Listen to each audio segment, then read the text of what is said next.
you got a nice pair of Bellator gloves right there. I got to get a pair of Bellator gloves because Bellator gloves would look good up on my thing. The good thing with you, though, you notice I have put money into this. I am no longer, I think, the weak link. They used to have that damn game show, and you are the weakest link. And I was looking at it, I said, God damn, I'm the weakest link. I don't want to be the weakest link. This is so I put money into this. I got a microphone. I did the whole thing. I said, screw it. I got to be up to Josh's standards. So thank you very much for spending my money. Hey, ask Dave. When we jumped into this, Dave was like, okay, we need this, we need this, we need this. I'm like, look, let's just get it. I know it took us a little while because I want to see if we were heading in the right direction. People started subscribing. I'm like, all right, you know what? Let's just buy it. Let's do this. And, I started thinking about it. Thinking about all the guys that have good shows, right? Good podcasts. And they all have nice equipment. But the relatively like how much it costs to actually do it, that's pretty cheap for whatever, even if they're only making, a little bit of money every month or whatever it is. In the long run, I think more than pays for itself to have a good quality product. Yeah, how much have we made so far? How much do you No, nothing. Okay, that's my norm right there. We're getting there. Everything goes out. Nothing's coming in. Yep. That's okay. We'll get there. We'll get there. I have no concerns about that. We'll get there. I'm not worried about it. I was one of these days we got to do a show just strictly on the YouTube comments, because I don't know if you know anything about YouTube comments, but it is they're savages, man. They will fuck us up. They will literally just tear us a new one from beginning to end. But I got to tell you though, I think it's more me than you, because I think they automatically love you way more than me. I just have that. I think how people talk about women and their resting bitch faces. Well, I think I just have like that resting bitch face for a male though. It's just I have that face that no one looks at. They look at it and they go, "Oh, I'm okay, man. I'm better looking than him." So see, they'll feel okay with me. Oh man. All right. Well, that's the price you have for being so purty. And people hate it, man. They just don't like it. They hate it. It's I think that's why Rocco gets what he gets. Oh, dude. I was traveling through the airport and I see this thing of Rockhold up there I'm looking, I go, Jesus Christ, Ralph Lauren, man, look at him. Yes. I go, why the hell would he even think about fighting anymore, man? Just keep doing that. Yeah, I don't understand why. He's a good-looking guy, and he's got it going. Yeah, you don't have to worry. Like in ads, you don't have to worry about him talking, so he can just sit there and look good. He looks good. He's a good-looking guy, man. 6'3", pretty well built. He's, I think also too when he went to 205, like physically looks just shredded. I mean, big and shredded, like more muscular and bigger and shredded. So let's talk. I want to talk about another one of your shredded teammates, Dan Cormier. But let's be honest. Dan, if you go back and you can watch Dan in his wrestling days, he actually was shredded for a while, and he has enjoyed himself to the point where he didn't care about having that shred. And he's got a body that most people look at. That's a dad bod. Yeah. Now he's a dad. That's a good thing. But he's fighting a guy for the second time in Stipe coming up in a couple of days. Yeah. You've seen him. I don't know how much you've been around him in the gym, but I've always believed that at heavyweight, Dan Cormier is a much better fight than he is at light heavyweight. I think the proof is in the pudding. I mean, don't get me wrong. I think he's great at light heavyweight as well. He just has that one person. No, that's not yet. He's had a hard time getting past. But then at heavyweight, I've always thought that at heavyweight, that Kung Fu Panda, and I've said this to him a couple times, he has that about him. He's extremely athletic, still at 40 years old, almost 41, can do a standing backflip. I mean, he has the athleticism still to this day, and it's not just because he's a fighter. He just, over the years, you've seen it from wrestling to this. The way he still moves around with the young kids at Gilroy High School and wrestling there, he's still just a young kid at heart. And I think that it shows across all the things that he does. I wish everyone could truly understand how much stuff he has on his plate. He owns a couple poke restaurants. He owns a couple barbershops. He, he's talking about maybe potentially opening a gym as well, which I try to talk him out of. Anybody that's had a gym is going to say, don't do it. Don't do it, man. If you guys are fighters and you're listening to this, heed my advice. Do not do this. Do not. Just put your money into something else, anything. Give whatever money you have to somebody that can potentially invest it. And if they lose it, that's probably what would happen anyways in your gym. So you might as well take your chances with somebody else in the open market. That's it. He is so he's so wrapped up in wrestling. The head coach at Gilroy High School for wrestling, the pokey places, the barbershop places.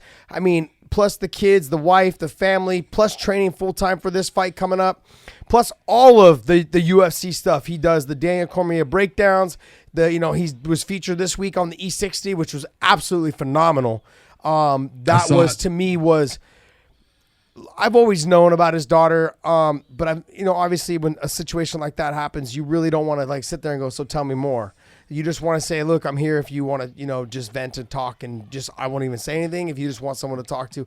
But Josh, it was the way you saw when Ariel asked him, and he's putting his head back and he's closing his eyes, and it is just this pain that you can see him as he's trying to talk about that. It was so touching. If you didn't like Dan Cormier before that E60, you have got to like him now, because he just showed how he is every bit the human being, but a special human being. Which takes me on to the next part of this whole conversation we're talking about, was that he's somebody that even though he's been through all that adversity, and moving on even to the Jon Jones thing, when Ariel had talked to him, are we going to see the next fight, and can you really move on? And he looked at me, he's like, pretty much, yeah, he could. I mean, he didn't say like he's not counting it fully out. We had this conversation through text the other day, and the conversation strictly was basically like, look, money talks, and a lot of people will do a lot of people will do something for money. I say that with the new ESPN contract, they will not pay him $10 million plus to do it, which is, I think, what he's requesting. For that fight to fight, and also I don't think Jon Jones says that fight definitely is not happening, because DC wants that fight at heavyweight, and I don't think Jon wants to fight him at heavyweight. I think at heavyweight, with the athleticism of DC, it is a lot different fight, especially with the punching power transitioning up. Look, I've said that, and people know that I don't like Jon Jones just because he's a cheater, not only because he's been able to beat DC.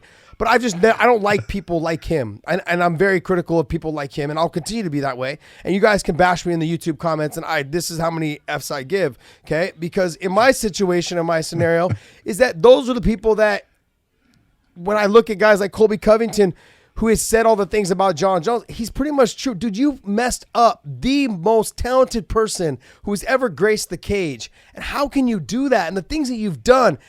And he hasn't looked the same either, now coming back after all the PED stuff. And for me, when DC said, hey, I don't need that for closure, I'm good and I'm happy, and I truly believe him. And the reason why I believe him is because when you take someone like Jon Jones, when he's all said and done, ESPN's not knocking down his door saying, hey, you want to be on live TV? They're not going to, they may do it, but I'm simply saying, like, it's right now where he's at, they're not looking to do that to him. DC is someone who is very good and very comfortable in front of the camera, obviously. He does a great job cage side. He does a great job inside the cage. He does a great job behind the microphone in front of the camera. He does everything. He's a great idol for people to look up to, someone for all kids to look up to and say, look, this is exactly how I would want my son to handle himself in all these scenarios and situations.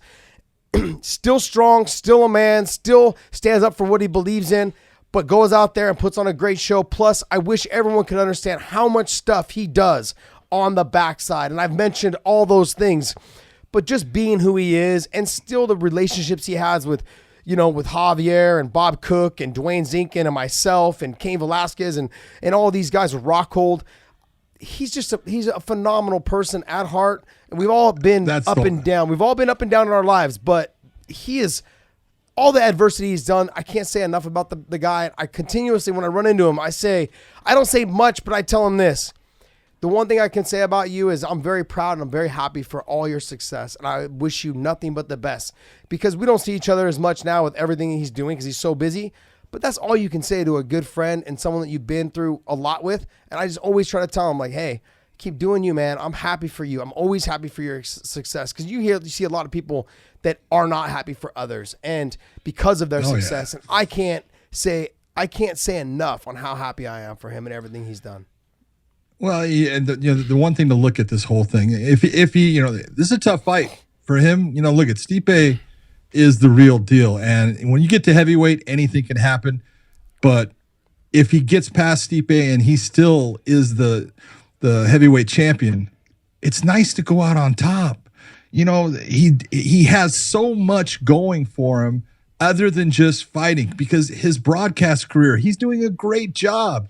And look at, you know, I don't know when Joe is going to step away, but Joe Rogan has systematically, slowly been just bringing himself out of a lot of the commentary to where he's now just doing the pay-per-view. So he's limited to about 12 per year. And a lot of the times they're putting Daniel and Joe together.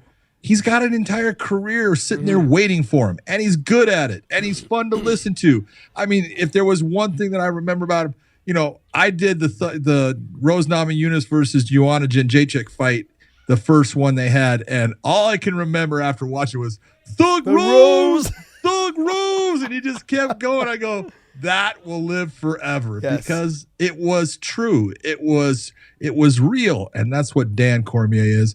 And, you know, good luck to him this week. He's in for a hell of a fight. Yeah. But if there's anybody that can pull that off again, it's Dan. I think it's not going to go down the way it did the first time. It never does. Oh, no. It never does. But I do think that as the fight goes on, DC will continue to push the pace, get in his grill, and I wouldn't say he'll be able to knock him out, but I think he's going to be able to push him to the point where Stipe is not going to be able to come through in the end. I don't think it's going to go the distance. I think DC puts him away, but I can't exactly say how. You know, I'd like to say with another knockout, but I would say later, like in the second and third round.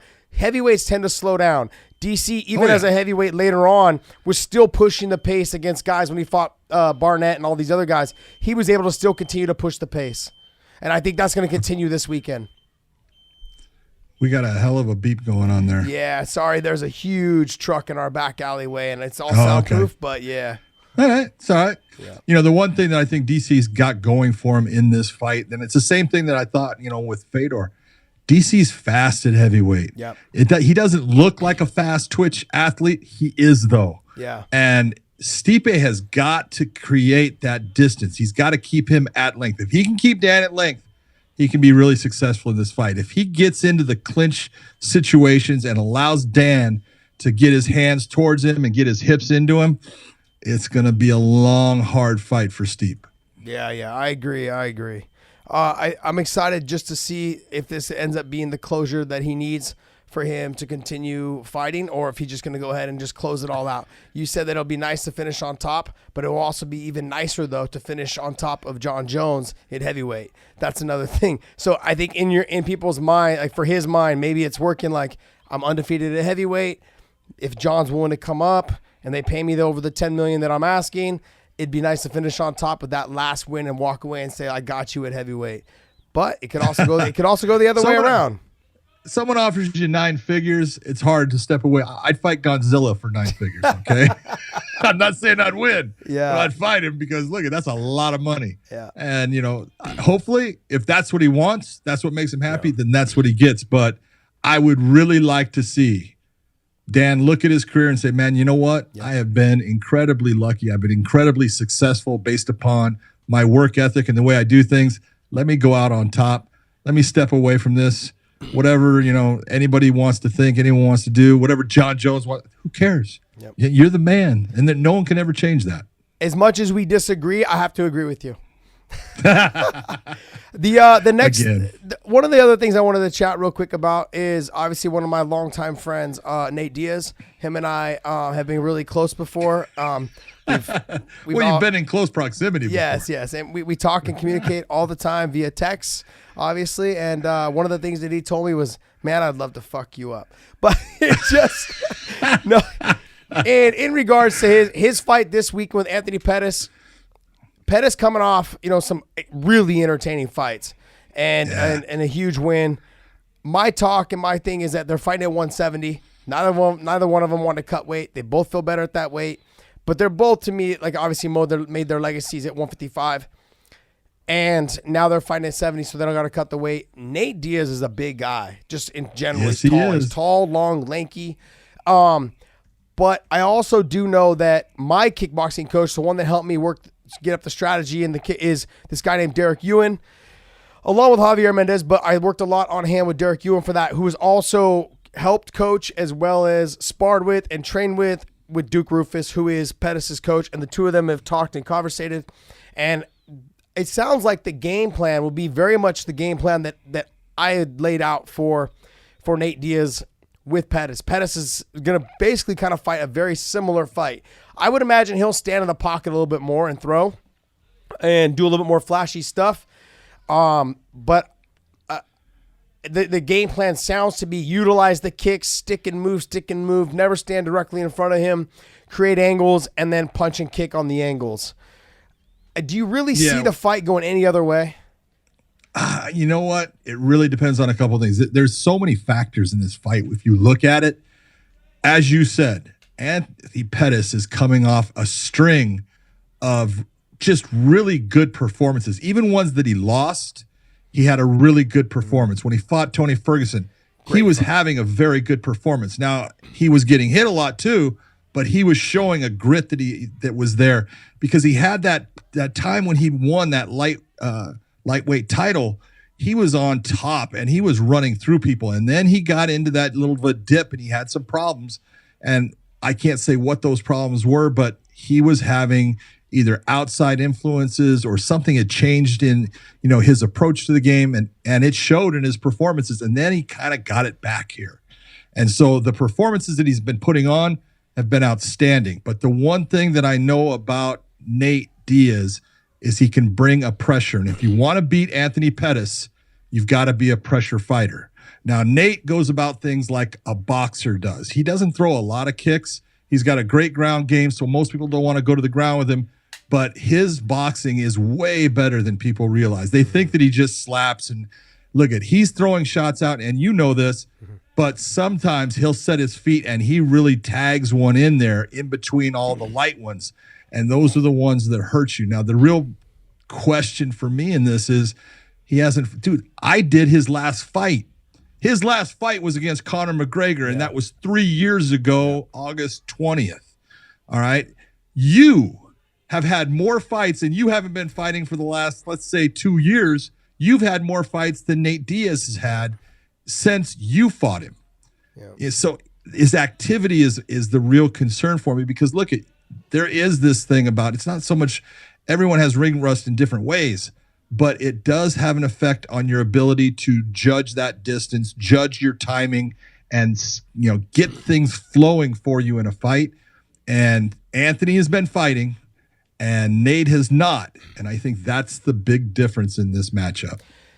Yeah, not only that, the one takeaway that I took from our fight is when you stick and move, Nate sometimes, like his brother, will stand in the middle of the cage and talk shit to you versus trying to fight you.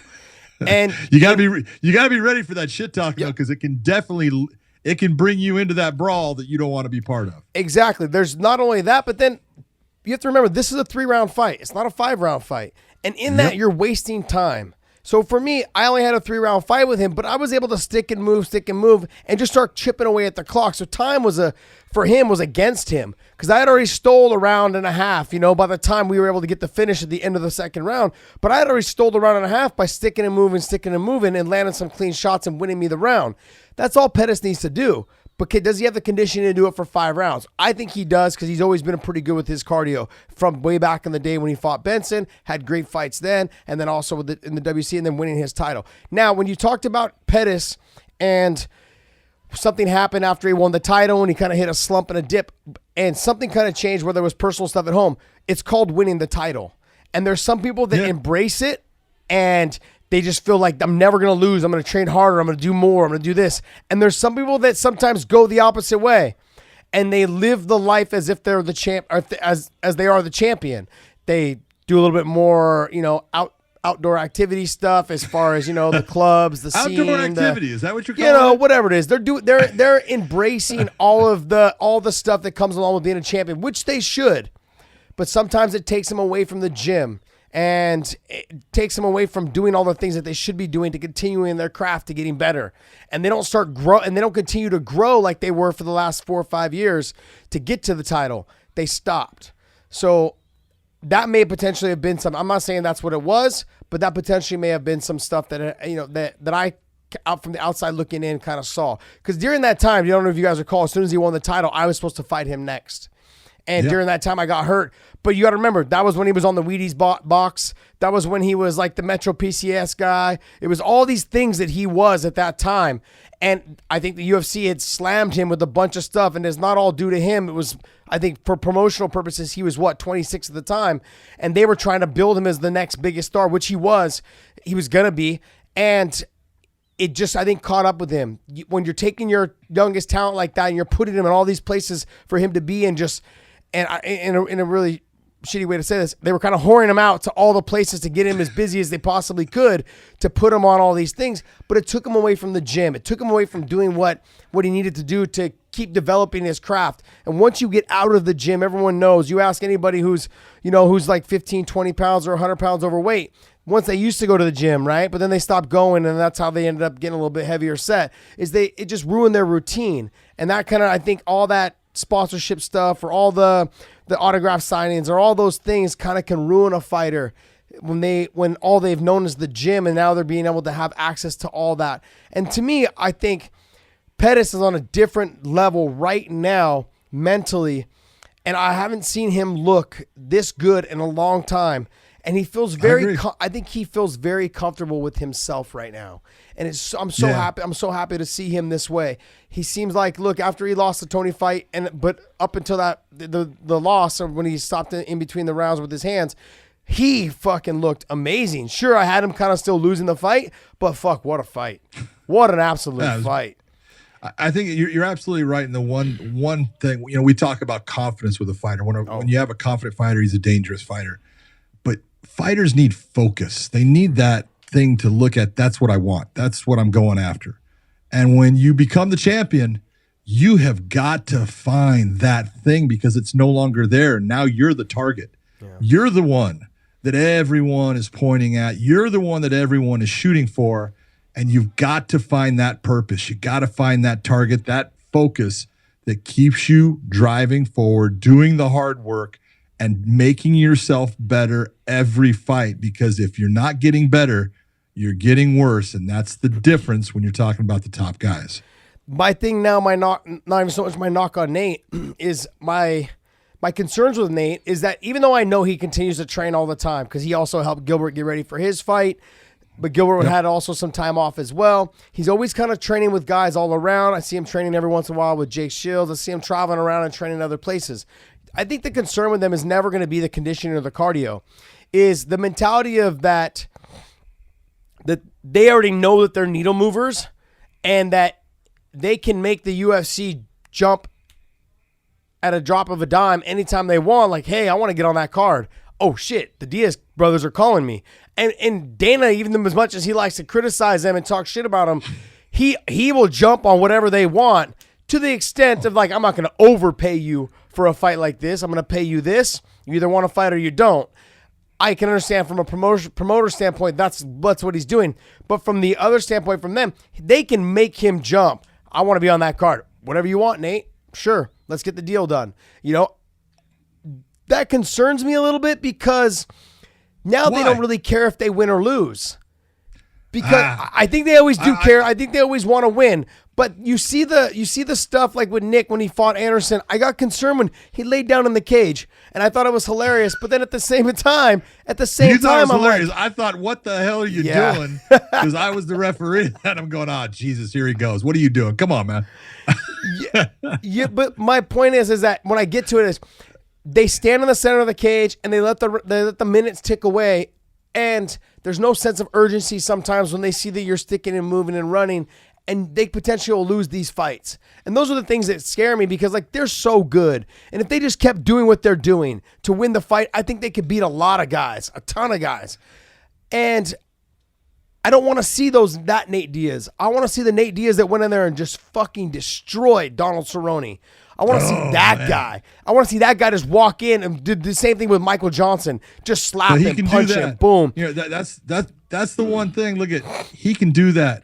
He can walk into that cage on Saturday night and walk towards Pettis, cut off angles, and just start putting a volume and a pressure on him that Pettis has already showed he cannot handle. He didn't handle it against Ferguson, and he won't be able to handle it against Diaz because Diaz throws just as much and is just as much of a cardio monster as Ferguson.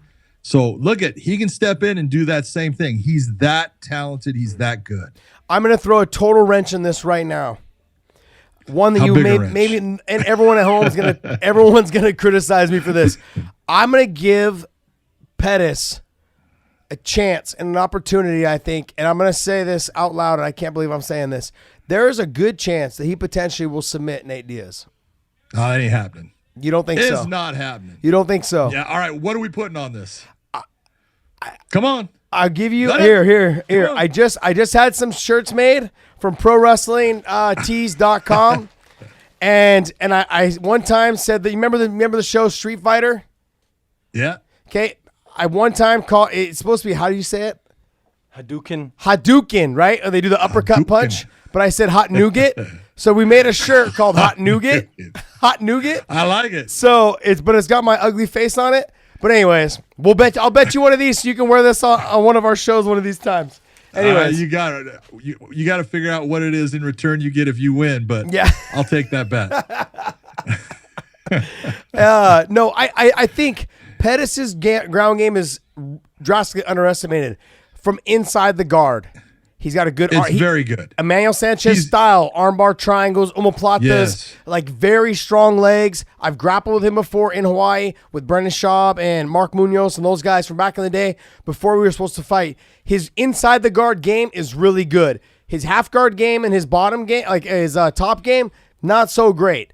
But I think he's gotten a lot better since then. And it showed, I think, in his last couple of fights how good he is off of his back because everyone's always wanted to try to take him down. I think that his guillotine is phenomenal. It's very good. His guillotine's good. Got Gilbert Melendez. Yes, his guillotine is good. His triangle and his arm bars are great setups. He did it to Benson Henderson. I'm not saying that I would give him maybe more than a 50% chance of getting a submission. Submission win. Well, we'll see. It's That's something. good. You just got to tell me. You got to tell me what I'm putting out here if I end up losing, which I'm not. So I'm not worried about. Just get my t-shirt. Dinner in San Jose. Iron it out. Make sure that you have it set for me. In fact, you can just leave it up there in San Jose until I come up there, and I'll take it there. Well, dude, how about this? I'll give you the shirt for free. But it was let's do dinner in San Jose for the Bellator show. Dinner in San Jose. Dinner in San Jose. Loser. All right. Dinner at the grill. I think he's got a good chance of getting a submission. I think because he's somebody that does things that will try to catch people off guard. And I think that if he's able to get Nate Diaz's head down, because I want people to understand this. I like Nate as a person. I actually do love him as a fighter. All the stuff of him being fighting and him not liking me and all the trash talk, all aside, I truly respect that guy 100%. Him and his brother both. I love watching the fight. Name me the last guy that submitted Nate Diaz in an MMA fight. Nate Diaz? Yeah. I don't think anyone did. Who didn't? Exactly. Didn't Jeremy Jackson submit Nick? No, he beat knocked Nick. He didn't submit. Okay. I thought he beat him. He didn't submit him. Gotcha. That was a judge's decision. Hermes Franca beat Nate by submission. Did he beat him by submission? Armbar. Oh my God, man, that was a long time ago. In 2006, let's not talk about Hermes anymore. 2000, yeah. People try to avoid the Hermes Franca conversation. Like, it's so funny. Someone asked me, like, what's your most memorable fight? And I'm like, yeah, this guy, most of you guys probably wouldn't know because it was that fight. I'm like, oh, I can't bring it up. So, talk about cringeworthy. Did you see? And I love Henry Cejudo. He's a good guy. He's a great athlete. He's a great person. And he's decided to be the heel. He calls himself Triple C now, and he's putting out all this stuff. And I love all of it. It's all great. It doesn't bother me in the least until he calls out Valentina Shevchenko when she beats Liz Carmouche, and he calls her out saying we need an intergender. And I just look at him like, are you kidding me, dude? What are you thinking? I think it's absolutely amazing. If you are the champion at two different weight classes plus Olympic gold medalist, realistically, all you're doing now is stacking chips. That guy you're going to call out a girl. Might as well. You're going to call out a female fighter like someone. And there's got to be people out there that really believe he's doing it and means it, which I know he doesn't. No, he doesn't. No. Okay, I know he doesn't. I know that it's got comedy behind it, but you look and you go, oh God, please. If there's one thing I never want to see in MMA, please God, just do me a favor. No intergender matches. You notice if I'm gonna tug the ropes here a little bit and stir some shit. But if he was a real man, he would have called out Amanda Nunes. He would have said, "Hey, let's go. I'm gonna go up to the next weight class." He's the bantamweight champion. She's the bantamweight champion. Yeah. She's the double. He's the double. Okay. It makes sense, right? It makes sense. It does. They can fight at 35 and 45. I don't understand. You see, he went for the person that was smaller. To me, that he's a little soft now. See, if he was a real man, he would have called out the one above. Yeah, he would have gone for Amanda. You're right. I didn't think about that. See, there you go. So now we know he shouldn't have called out Valentina. He should have called out Amanda. Yep, he's scared. Most people would say he's scared. He's scared. But I think honestly, everything he's doing on social media, it reminds me a little bit of Ben Askren and Chael Sonnen, a little bit of a mixture of the two. He's just pulling at everyone's strings. He's in surgery now. He just got done with surgery. He's trying to remain relevant. Not that people will forget him, obviously, but he's trying to make sure that everyone understands he's still around. He's still there every day. He wants people to remember him. So as soon as he comes back, he's like, he never left. Just tune in, buy my pay-per-views, and help me stack my chips. I think he's doing a great job. I honestly, I'm big fan. Oh, huge fan. I love him. Love the guy. Love everything he's doing. One thing I didn't like is don't call out the female champion. Okay.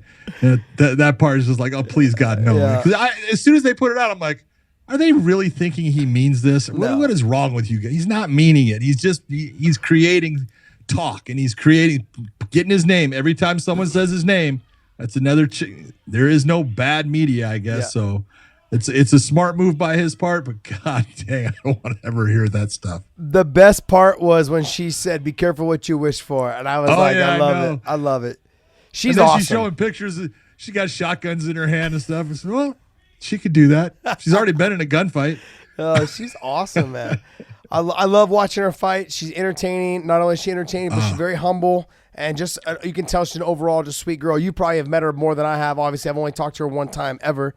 And but she seems like a very genuine person and a very sweet girl. She's a sweetheart. Great person overall.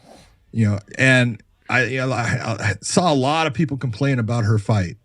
And I look at that and I look at it completely different. I thought she fought incredibly smart. She was constantly marching Liz down. I thought Liz fought a fight. If I'm going to look at things and I'm going to say, look, Liz being the person who's coming to take that championship, you got to take chances at time. You got to create some chaos. You got to create that situation that's going to give you that moment. And she could just never find that against Shevchenko because she's just so solid in everything she does. She knows exactly what she wants to do, and she just goes out and does that. I think she pre-scripts what she wants and just goes out and boom, there goes kick, and just, okay, I'm out, and I'm going to come back and do it again. She's incredible. With Liz, you got to take chances knowing that you already beat her before, but you got to take chances the second time around, given that you're fighting a completely different person, and the chances never came. It was fought a safe fight, try to be conservative, didn't get the job done. And, I mean, people can say what they want about Shevchenko, but you can't criticize her. She's the champion. There's a lot going through her mind, too, in that fight. Like, I don't want to lose to this person again. There's a lot. She wants to get it back erased off of her record, and I think she did a good job of doing that. And now she can move on in her life. For her, mentally, I think she can move on. Oh, yeah. So, look, that was a dominant performance. You can sit there and not like it. It was dominant. Yep. Liz didn't win a round. Yep. Well, I would have to sometimes agree with you. Sometimes. Maybe once every show, maybe a couple more. All right, so what do you got going in? Are you Connecticut next week? Yes, sir. So same with you, man. Can't wait. Wednesday, right? Yeah, go in there Wednesday, do the fighter meetings. You're going to be there for the fighter meetings, right? That's Thursday, correct? Fighter meetings are Thursday, right? Yeah. You're on East Coast, so do you go in Thursday or do you go in Friday? For me, I go in Wednesday, because I don't land till like 11 o'clock at night or something like that. Yeah, no, I think I go in. I think I'm in there Wednesday this time. Okay. So. And then a week later, we got San Jose. Yep. San Jose a week later? 2 weeks. San Jose a week later. That's a good show. That's gonna be. That's got some good fights. Great card. That's the first. I'm really excited to see a couple of fights in Connecticut. Can't wait to watch Nick Newell. He's got his Bellator debut. There's a couple other fights in there that are going to be just really good fights. I cannot wait for that whole thing. But the San Jose's got some. It's got the start of the featherweight tournament. I just can't wait for that. You brought up Nick Newell, and just real quick, he is fighting the Dragon Slayer, Corey Browning. Corey Browning. Yeah. It's gonna be. He's the hype killer. That's what I want to call Corey. Corey, the hype killer Browning, man. Yeah. Come on. That's guy. The name. It's so crazy. I can't believe the things that guy has done. And like after the conversations we've had with him, if you guys haven't seen Corey Browning fight, you need to go back and watch his Baby Slice fight and his Aaron Chalmers fight. Yep. He just takes a beating for a round and a half, and then he just weathers the storm and comes out and gets the finish. It's just it's phenomenal, man. It's phenomenal. He's like the guy that's not supposed to win but always wins, and he just kills the hype trains. And so now he's the hype killer, man. I'm telling you, that needs to be his nickname. And I think Nick is. I've always loved and respected Nick for everything he's done in this sport. I love watching him fight. I'm excited for him to get this fight because I've always wanted to have him in our promotion, and I think this is a perfect fight for him because the two of them, I think, are going to make for a very entertaining fight. Extremely entertaining. I think you're right. I think it's exactly what you're saying. I think Corey doesn't back off of people. Nick goes after people. Look at Nick. The one thing I will tell you is, I used to grapple with people that didn't have either a leg or didn't have an arm. And look, everyone looks and goes, oh, it's such a disadvantage. It's not so much the disadvantage when you're that guy because you're used to going against people with two arms. When you're not used to having someone missing a part of their arm, especially in the grappling world, it is different, man. They're going to stick that arm in places and move it in ways that we can't do with ours because of that long appendage on it. And they're so good at what they do. And Nick Newell is so good. His Brazilian jiu-jitsu is outstanding. His wrestling is outstanding. His striking is very good. I look for this to be a great fight, and I really hope that, they put on a show, and I hope Nick Newell is part of the Bellator family. Yep. I think he will be. I think it's going to be a good night for us. Yep. So, all right, bud. Well, that's it, buddy. We're trying to keep this thing condensed because you and I can sure talk, and we know. Trying. We're trying. All right, guys. Wait, there's another episode of Weighing In. Please hit the subscribe button on our YouTube channel, Weighing In, as well as on our IG channel. And what else? Wing and Show. Let us know what you guys want us to be talking about, too. If there's something from the past or anything like that, or in the future, let Josh and I know. Yep, hit us up in that YouTube channel area in the comment section or in the IG channel, and in the comment section, hit us up or slide in our DM. Okay, and we'll get everything answered for you guys as soon as you guys can. Thanks. That's another show of Weighing In, and thanks, Big John.